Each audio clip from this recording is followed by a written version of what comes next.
হরে কৃষ্ণ। সবাই কেমন আছো? আশা করি সবাই ভালো আছো। গোবিন্দর কৃপায় শিবানী ভক্তি লাইফস্টাইলে সবাই স্বাগত। তো চলো, আজকের আমরা একটা ভিডিও নিয়ে এসেছি, পাপ পুরুষের অবস্থান। তো আমরা সামনেই একাদশী, আমার মোবাইলটা আমার সঙ্গ দেয় না, তো যার জন্য আমি ভিডিও সবসময় বানাতে পারি না। এই হচ্ছে কথা, যখন সঙ্গ দেয় তো খুব দেয়, আর যখন দেয় না তো একদমই দেয়। তো যাই হোক, তো সামনেই আমরা আমাদের একাদশী। তো আগে আমি একবার একাদশীর ভিডিও ছেড়েছিলাম যে আমরা একাদশী কেন পালন করব। তো এখানে বলছে পাপ পুরুষের অবস্থান। তো আমরা যে পাপ পুরুষের যে অবস্থান কোথায় হয়, কোথায় কোথায় কোন গ্রন্থতে দেওয়া আছে, তো চলো আমরা সবাই মনোযোগ সহকারে শ্রবণ করি।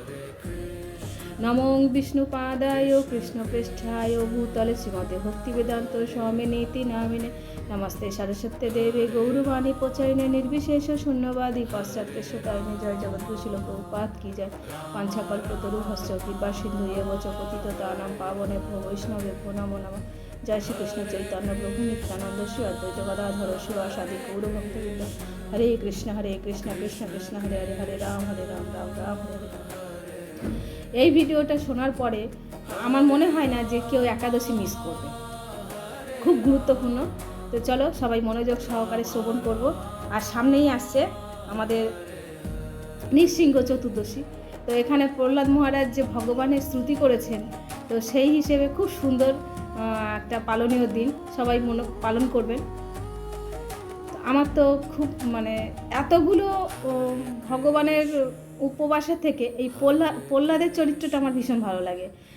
যে একটা মুভি বের করেছিল, তো আমি মনে হয় 5 বার দেখেছি। কারণ আমার প্রহ্লাদের যে চরিত্র, ওই যে ছোট্ট একটা শিশু ভগবানের বারবার স্তুতি করছেন, আর তার পিতা বারবার তাকে আঘাত দিচ্ছেন, তাও সত্ত্বেও সে ভগবানকে স্মরণ করছে। এটা আমাদেরকে খুব শিক্ষা দেয় যে ভগবান আমাদের সঙ্গেই থাকে, কিন্তু আমরা সেটা মনে করি না। এই হচ্ছে। তো চলো, পাপ পুরুষের অবস্থান, আজ আমরা কেন এই সম্পর্ক নিয়ে কথা বলবো। তো এটা তোমরা ভালো করেই অনেকেই জানো বা বুঝতেই পারছো। তো চলো, কেন আমরা একাদশী পালন করি। তো পদ্মপুরাণে অনুসারে একাদশী তিথিতে বিশ্বের সমস্ত পাপ মূর্ত রূপে ধারণ করে এবং শস্যের মধ্যে তা আশ্রয় করে। ভগবান শ্রী বিষ্ণু স্বয়ং ঘোষণা করেছেন, একাদশং দিনে পাপ অন্নম আশ্রয় তিষ্ঠতম যোজনা ভক্ষয়েত অন্নম একাদশম হরের দিনে। তো এখানে বলছে ভগবান বিষ্ণু ঘোষণা করছেন। তো এখানে শ্লোকে এটাই হলো, অনুবাদে কি বলছে, হে পাপ পুরুষ, একাদশীর দিনে তুমি অন্ন শস্য অবস্থান করো। যে ব্যক্তি একাদশীর দিনে অন্ন গ্রহণ করবে সে নিশ্চিতভাবেই আমার নির্দেশ লঙ্ঘনকারী পাপ বলে গণ্য করা হবে। তো এখানে আমরা সবাই বুঝতেই পারছি যে ভগবান বিষ্ণু স্বয়ং এটা ঘোষণা করেছেন। এবারে বলছে, স্কন্দ পুরাণ অনুযায়ীতে একাদশীর দিনে অন্ন গ্রহণ করলে কি হয়। এখানে বলছে, যদি আমরা স্কন্দ পুরাণে এখানে দেওয়াই আছে, যদি আমরা ওই দিনকে আমরা অন্ন গ্রহণ করি, তা কি বলছে, মাতৃহা পিতৃহা চৈব ভাতৃহা গুরুহা তথা একাদশং তুজ ভুক্তে বিষ্ণু লোকচ্যুত ভবৎ। তো এখানে কি বলছে অনুবাদে, হে ব্যক্ত, একাদশীতে অন্ন ভক্ষণ করে সে মাতৃঘাতী, পিতৃঘাতী, ভাতৃঘাতী, গুরুঘাতী এবং গুরুঘাতী এবং গুরু সমান পাপ হয় অর্জুন এখানে বলছে অর্জন করে এবং বিষ্ণু লোককে তা বিচ্যুত হয়। তো এই যে আমরা যদি একাদশীর দিনকে যদি আমরা অন্ন গ্রহণ করি, তা আমরা তখন ভগবানের যে ধাম আছে, বিষ্ণুর ধাম, সেখান থেকে আমরা বিচ্যুত হই, সেখান থেকে আমরা সেখানে আর আমাদের যাওয়া যাবে না। এই হচ্ছে। তো ব্রহ্মবৈবর্ত পুরাণে বলছে, হরিভক্তি বিলাসেও বলছে পাপ বৃদ্ধি।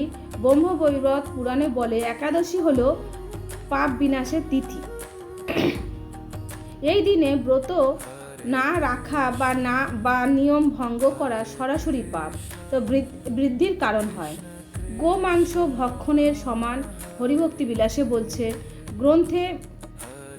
গ্রন্থে উল্লেখ আছে যে ব্রহ্মচারী, গৃহস্থ, সন্ন্যাসী যেই হোক না কেন একাদশী তিথিতে অন্ন ভক্ষণ করলে তা গো মাংস ভক্ষণের সমান অপবিত্র বলে গণ্য করা হয়। আর এখানে কি বলেছে তার আগের শ্লোকে আমরা কি পড়লাম যে স্কন্দ পুরাণে যদি আমরা একাদশীর দিনকে অন্ন গ্রহণ করি তো সেখানে কি হয়, মা বাবা ভাই গুরুকে হত্যা করার সমান পাপের কারণ হয়ে দাঁড়ায়। আর গৌড়ীয় বৈষ্ণব শাস্ত্র অনুসারে শ্রী চৈতন্য মহাপ্রভু তার মাতা শচীদেবীকে অত্যন্ত বিনম্রভাবে অনুরোধ করে বলেছিলেন যেন তিনি একাদশীতে অন্ন গ্রহণ না করেন, কারণ একাদশীতে শস্য ভক্ষণ মানেই পাপ ভক্ষণ করা। কাত্যায়ন সংহিতা ও নারদ পুরাণে বলছেন, শাস্ত্রীয় নির্দেশ অনুসারে 8 বছর পূর্ণ হলে এবং 80 বছর বয়স পর্যন্ত যে কোনো ব্যক্তি একাদশীতে উপবাস পালনের সমর্থ বলে গণ্য করা হয়। এই বয়স সীমার মধ্যে সুস্থ শরীরেই অধিকারীর জন্য একাদশী পালন বাধ্যতামূলক। হরে কৃষ্ণ। তাহলে আমরা এখানে অনেকে বলছে যে আমরা তো একাদশী পালন করি না, আমাদের এই অসুবিধা হয়, শাস্ত্র যদি আমরা ঠিক মতন অধ্যয়ন করি তাহলে আমরা ঠিক জানতে পারবো যে কেন আমরা একাদশী পালন করব। তো চলো সবাই মনোযোগ সহকারে শ্রবণ করো। ছোট্ট ভিডিও হয়েছে, তো বেশি সময় নেব না তো সবাই মিলে সামনেই একাদশী আসছে, একাদশী ভিডিও আমি রেডি করছি, মনোযোগ সহকারে শ্রবণ করো। হরে কৃষ্ণ কৃষ্ণ কৃষ্ণ হরে হরে, হরে রাম রাম রাম হরে হরে। জয় রাধা মাধব অষ্টসখী বৃন্দ কি জয়, জয় জগৎগুরু শিল প্রভুপাদ কি জয়।